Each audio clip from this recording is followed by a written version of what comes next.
Hi, how to make homemade dum biryani recipe. நீங்கள் ஒரு ஆளுக்கு சமைக்கிறனால ஒரு சின்ன கப்பில் அரிசி எடுத்துக்கிறேன். அதை என்ன பண்ணிக்கிறேன், நல்லா 3 தண்ணி அலசிக்கணும். ஏன்னா அதில் இருக்க ஜஸ்ட்டு அது எதுவும் நிறையா தூசிங்க இருக்கும். ரெண்டாவது அதில் எதுவும் பூச்சி இருக்குதோ அதுவும் தெரியாது. அதனால் நம்ம 3 தடவை அலசி வச்சுக்கணும். அலசி தனியாக எடுத்து வச்சுக்கணும். ஓகேவா ஃப்ரெண்ட்ஸ்? தம் பிரியாணிக்கு தேவையான தண்ணி ஊற்றி நவுட்டி வச்சுக்கணும். அதுக்கப்புறம் நான் 2 பல்லாரி எடுத்திருக்கேன். அதை ஸ்லைஸாக எப்படி வெட்டியிருக்கேன்னா நேராக பெரிய பெரிய துண்டாகவே வெட்டியிருக்கேன். வெட்டி வச்சுட்டு நம்ம சிக்கனை நல்லா வாஷ் பண்ணிக்கணும். அதில் எதை போட்டு வாஷ் பண்ணணும்னா மஞ்சள். ஏன்னா அதில் இருக்கிற கிருமி எவ்வளோ நேரம் அவங்க வச்சுருக்காங்கன்னு தெரியாது. அதனால் நல்லா நம்ம என்ன பண்ணணும், மஞ்சள் பொடி போட்டு நல்லா வாஷ் பண்ணி அதையும் தனியாக எடுத்து வச்சுக்கணும். பிரியாணிக்கு தேவையான இன்க்ரீடியன்ட்களை பார்ப்போம். முதல்ல பிரியாணி இலை, அதுக்கப்புறம் பெருஞ்சீரகம், அதுக்கப்புறம் கிராம்பு எடுத்துக்கணும் கொஞ்சமாக, அதுக்கப்புறம் புதினா, அதுக்கப்புறம் கொத்தமல்லி, அது போக என்ன பண்ணணும், பட்டை, இதுகளை எடுத்து வச்சுக்கணும் தனியாக. அதுக்கப்புறம் என்ன பண்ணணும், நமக்கு தேவையான அளவுக்கு நெய் நான் இன்றைக்கி ஓரளவுக்கு நெய் எடுத்து வச்சுருக்கேன். அதுக்கு தேவையான வெஜிடபிள்ஸ் என்னென்னு பார்ப்போம். முதல்ல 2 பல்லாரி, அதை நான் ஸ்லைஸாக கட் பண்ணி வச்சுருக்கேன். அதுக்கப்புறம் என்ன ஒரே ஒரு தக்காளி பழம், எனக்கு 1 தான் எடுத்திருக்கேன். வேறு 2 மிளகா. நான் இன்றைக்கி தம் பிரியாணி செய்கிறதுக்கு நான் இன்றைக்கி குக்கர் தான் எடுத்திருக்கேன். அதை லோ ஃப்ளேமில் வச்சு கொஞ்சம் நேரம் அடுப்பை வச்சுக்கணும். ஏன்னா நம்ம வாஷ் பண்ணிவிட்டு வைக்கிறதுனால அதில் தண்ணி இருக்கும். அதனால் நம்ம வாஷ் பண்ணிவிட்டு அதுக்கப்புறம் ஓரளவுக்கு தீ நல்லா ஸ்பீடாக வச்சு ஓகே ஆனதுக்கப்புறம் நமக்கு தேவையான அளவுக்கு நெய் ஊற்றிக்கணும். அதில் முதல்ல என்ன பண்ணுறேன், பெருஞ்சீரகம் நெய்யிலே நான் வசக்க போகிறேன். அப்புறம் பிரியாணி இலை, பட்டை, அது கூட என்ன பண்ண போகிறேன், கொத்தமல்லி, புதினா, அதுகளையும் சேர்த்துக்கொள்கிறேன். நீங்களும் அதை சேர்த்துக்காங்க. ரெண்டாவது நம்ம கிராம்பு, அதுகளை எல்லாத்தையுமே சேர்த்து நல்லா, அதில் 2 தான் போட்டிருக்கேன், நல்லா மிக்ஸ் பண்ணிக்கணும். ஓரளவுக்கு நெய்யில் நல்லா வசக்கணும். வசக்கினதுக்கப்புறம் நம்ம என்ன பண்ணணும், ஆயில் ஊற்றிக்கணும். உங்களுக்கு எந்த ஆயில் இருக்குதோ அந்த ஆயிலை ஊற்றிக்காங்க. அது நல்லா ஹீட் ஆனதுக்கப்புறம் என்ன பண்ணணும், நம்ம ஸ்லேஷாக வெட்டி வச்சிருந்த வெங்காயத்தை அது கூட சேர்த்துக்கணும்.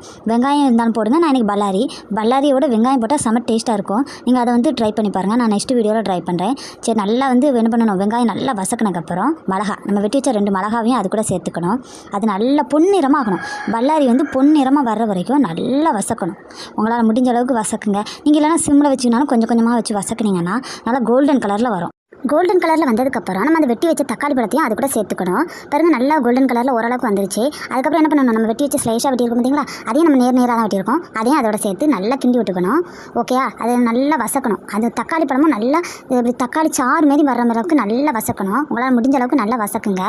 எப்படி நல்லா நம்ம அமுக்குனதுமே அது பிஞ்சு ஓடுற அளவுக்கு நல்லா வசக்கி நான் வெட்டி வச்சுக்கணும். ஹாய் ஃப்ரெண்ட்ஸ், யாருக்கெல்லாம் பிரியாணி பிடிக்குமோ அவங்க பிரியாணி லவர்ஸ் எல்லாருமே கமெண்ட்டில் போய் ரெட் கலர் ஹார்ட் போடுங்க. தேங்க்யூ.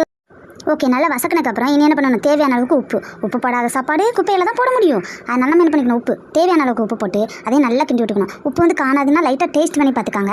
அப்புறம் கூட கொஞ்சம் போட்டுக்காங்க. ரொம்ப ஓவராக போட்டுறாதீங்க, ஓரளவுக்கு போடுங்க. ஏன்னா நம்ம சிக்கன் போட்டதுக்கப்புறம் அரிசி போட்டதுக்கப்புறம் கூட நம்ம உப்பு சால்ட் போட்டுக்கலாம். நல்லா அதையும் நல்லா கிண்டி விட்டதுக்கப்புறம் இனி என்ன பண்ணணும், பிரியாணி மசாலா. நம்ம பிரியாணி மசாலா போட்டால் தான் அது டேஸ்ட் வரும். அதனால் நம்ம என்ன பண்ணணும், பிரியாணி மசாலா அது கடையில் தான் வாங்கியிருக்கேன். நெக்ஸ்ட் டைம் ஹோம்மேட்லேயே செய்வோம். ஓகேவா? அதையும் நல்லா போட்டு நல்லா கிண்டி விடணும். கிண்டி விடுறப்ப எப்படி வருதுன்னா, அது ஒரு மாதிரி பார்த்ததுமே அவ்வளோ டேஸ்ட்டாக அந்த மாதிரியே இருக்கும். பத்தலை எப்படி இருக்குது.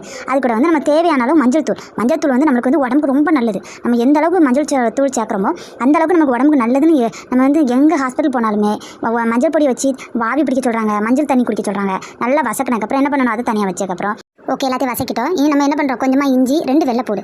அதை நான் என்ன பண்ணியிருக்கேன்னா, இன்றைக்கி உரலில் தான் போட்டு இடிச்சிருக்கேன். எல்லோரும் மிக்சியில் வச்சுருப்பாங்க, இல்லைனா பேஸ்ட்டாக வாங்கி போடுவாங்க. அது பேஸ்ட்டாக நம்ம கடையில் வாங்குறது அன்ஹெல்த்தியாக தான் இருக்கும். ஆனால் நம்ம வீட்டிலேயே முடிஞ்ச அளவுக்கு மிக்சிலையோ இல்லைனா எதையா போட்டு இடிச்சுனாலும் நம்ம பண்ணிக்கலாம். சரியா ஃப்ரெண்ட்ஸ்? நான் என்ன பண்ணியிருக்கேன், உரலில் தான் இடிச்சு போட்டிருக்கேன். இடிச்சு அதையும் கிண்டி விட்டதுக்கப்புறம் நம்ம கழுவி வச்சுக்கோல சிக்கனு, அது கூட நம்ம சேர்த்துக்குவோம். அதையும் நல்லா என்ன பண்ணணும், கிண்டி விட்டுக்கணும். ஏன்னா அதில் நல்லா மசாலா பிடிக்கணும். அதில் மசாலா பிடிக்கலன்னா டேஸ்ட் வராது.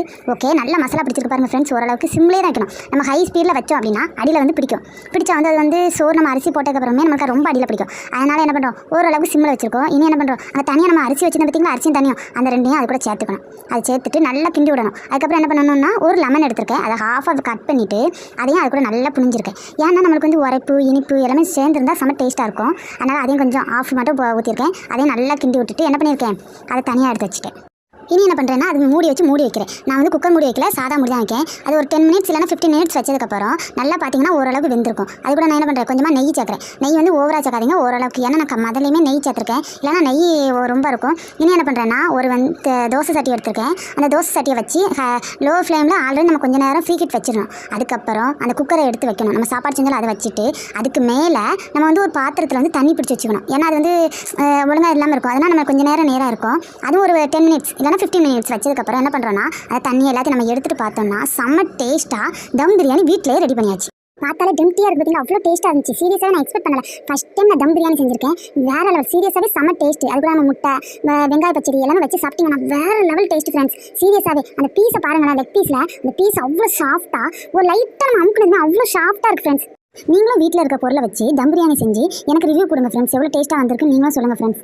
தேங்க்யூ ஃபார் வாட்சிங். இந்த வீடியோ உங்களுக்கு யூஸ்ஃபுல்லாக இருக்கும் நான் நம்புறேன். உங்களுக்கு பிடிச்சிருந்தா லைக் பண்ணுங்கள், ஷேர் பண்ணுங்கள், கமெண்ட் பண்ணுங்கள், சப்போர்ட் பண்ணுங்கள் ஃப்ரெண்ட்ஸ். தேங்க்யூ ஃபார் வாட்சிங்.